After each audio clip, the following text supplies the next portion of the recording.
Panandalian lang ang ulang naranasan sa Metro Manila, pero ilang lugar ang binaha agad. Live mula sa Maynila, nasa frontline ng balitang yan, si Gary De Leon. Gary, ano-anong paghahanda ba ang ginawa dyan para hindi nga agad tumaas ang tubig? Cheryl, sa pagbuhos nga ng ulan dito sa Maynila dahil sa bagyong Inday at Habagat, iilang kalsada lamang ang nakaranas ng gutter deep na baha. Kaya tulad na lamang ng kalsada dito sa aking likuran, dito sa Espanya, Manila, kanina may baha dyan, pero agad ding bumalik sa normal ang kalsada. Uulan, titigil, uulan ulit, at titigil na naman. Ganyan ang panahon ngayon sa Metro Manila. Pero kahit panaka-naka ang ulan, gutter deep agad ang baha sa bahagi ng Taft Avenue na papuntang Quirino Avenue. Ang resulta, traffic. Habang sa bahagi naman ng Taft Avenue sa Pedro Hill at Escoda Street, kung dati lubog yan sa baha, ngayon kinakaya pa nito ang panakanakang ulan. Nakatulong dyan ang inaayos na kalsada sa tapat ng Philippine General Hospital o PGH. Isa pang nakatulong para hindi agad tumaas ang tubig ay ang sinasagawang declogging operation kanina ng DPWH sa Taft Avenue. Ang mga tauhan naman ng MMDA nagkasa ng clearing operations. Tinanggal ang gato machine na idinikit sa poste.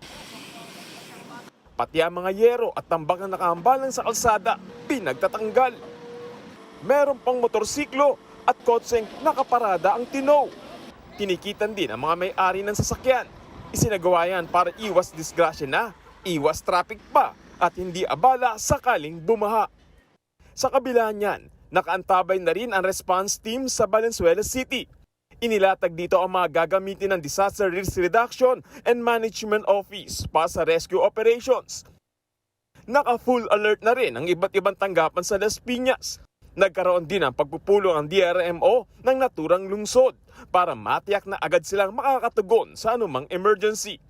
Nakahanda na rin ang mga ambulansya, rubber boat at iba pang gamit pang rescue.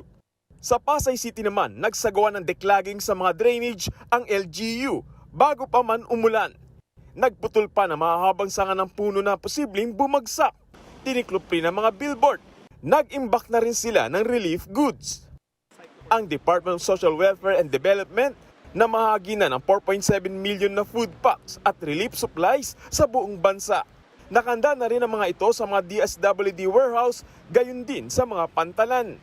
May laman na ang mga yan na ready-to-eat foods, hygiene kits, family packs na may mga damit at women-friendly at child kits. Ang DSWD po ay meron pong mga relief prepositioning agreements with local government units. Ibig pong sabihin nito, nagagamit ng DSWD yung mga warehouses po no, ng mga LGUs. Cheryl, sa buong maghapon sa Maynila nga, hindi halos maramdaman ang pagbaha dahil sa maagap na preparasyon nga ng lungsod at tuloy-tuloy na declogging operation. Pero ngayong gabi, magdamagan ay magbabantay pa rin ng LGU sa magiging sitwasyon sa mga kalsada at pagbaha. Cheryl.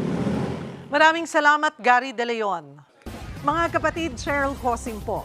Maging maalam at may pakialam sa mga napapanahong issue at headlines. Mag-follow at mag-subscribe na sa social media pages ng News 5.